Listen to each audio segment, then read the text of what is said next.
അങ്ങനെ ആ വാർത്ത ഇന്നലെയാണ് പുറത്ത് വന്നിരിക്കുന്നത് ഗൈസ്. അതായത് ആദില നൂറ പിരിഞ്ഞിരിക്കുകയാണ്.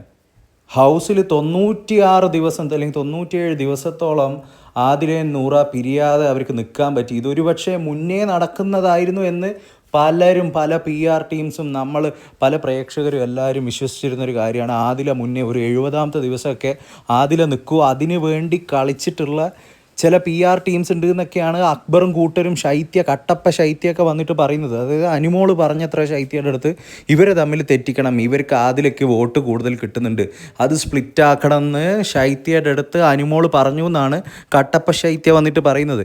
എന്തൊക്കെ പറഞ്ഞാലും ഇന്നലെ അനുമോൾ വീണ്ടും ശൈത്യ എക്സ്പോസ് ചെയ്യുകയോ ചെയ്തത്.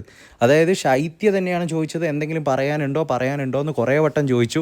ആ സമയത്ത് ശൈത്യക്ക് അക്ബറിനോട് താല്പര്യം ഉണ്ടായിരുന്നില്ല, അതുകൊണ്ടാണ് അനുമോൾ അങ്ങനെ പറഞ്ഞത് എന്നാണ് അനുമോൾ ഇപ്പം പറഞ്ഞുകൊണ്ടിരിക്കുന്നത്.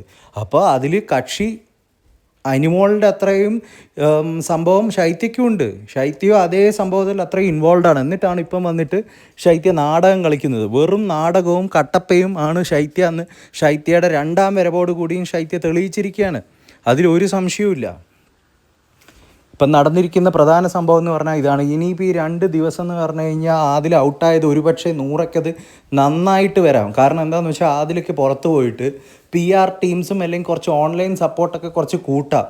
അങ്ങനെ നൂറയ്ക്ക് ജയിക്കാനുള്ള സാധ്യത വർദ്ധിക്കാം. പക്ഷേ ഒരിക്കലും നൂറ ജയിക്കില്ല എന്നുള്ള കാര്യം 100% എനിക്കുറപ്പാണ്. കാരണം നൂറയ്ക്ക് അത്രയും വോട്ട് എന്തായാലും കിട്ടില്ല. കാരണം അനുമോളുടെ PR ടീം അടിച്ച് കയറും. അനുമോളാണ് ജയിക്കാൻ സാധ്യത എന്ന് ഇപ്പോഴേ ഞാൻ അത് പറഞ്ഞിരിക്കുന്നുണ്ട്. വേണമെങ്കിൽ ഈ വീഡിയോ നിങ്ങൾക്ക് അതിന് ശേഷം എടുത്തിട്ട് നോക്കാം. നമ്മൾ 50th ഡേ തൊട്ടിട്ടോ അല്ലെങ്കിൽ അതിന് മുന്നേ തന്നെ പറഞ്ഞിട്ടുള്ളതാണ് അനുമോൾ തന്നെയാണ് ജയിക്കാൻ പോകുന്നത്.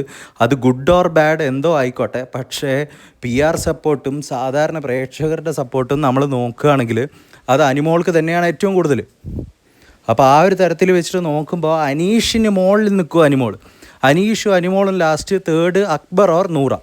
ആ കാര്യം ഞാൻ ഉറപ്പ് പറയാം. 5th പ്ലേസ് എന്തായാലും നെവിനാണ് വരിക. 4th നെവിനും 5th ഷാനവാസും. അപ്പോൾ ഇതെങ്ങനെയായിരിക്കും നമ്മുടെ ഒരു ലാസ്റ്റ് റാങ്കിങ് എന്ന് പറഞ്ഞു കഴിഞ്ഞാൽ. അപ്പോൾ ഇനി വളരെ കുറച്ച് ദിവസങ്ങൾ മാത്രമേ ഉള്ളൂ. അതായത് 2 ദിവസങ്ങൾ മാത്രം.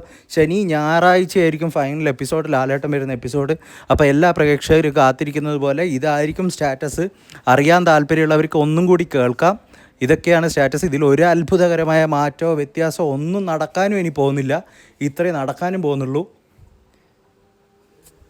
വീഡിയോ ഇഷ്ടപ്പെട്ടാൽ ചാനലൊന്ന് സബ്സ്ക്രൈബ് ചെയ്യൂ. Like, share and subscribe guys.